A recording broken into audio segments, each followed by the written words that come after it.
হরে নারায়ণ বাবু উকিল একটা তাহারি হাতে গো মামলা লেখা মামলা করতে যাইতে হয় রে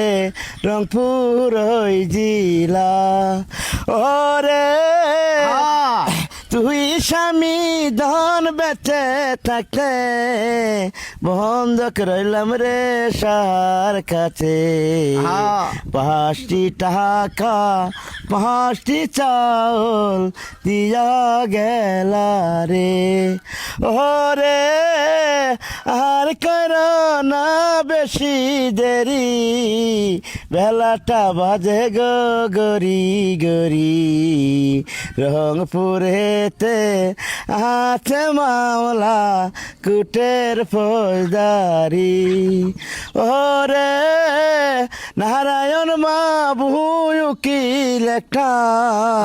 তাহারি হাতে গো মামলা লেখা মামলা করতে যাইতে হয় রে রংপুর ওই জিলা।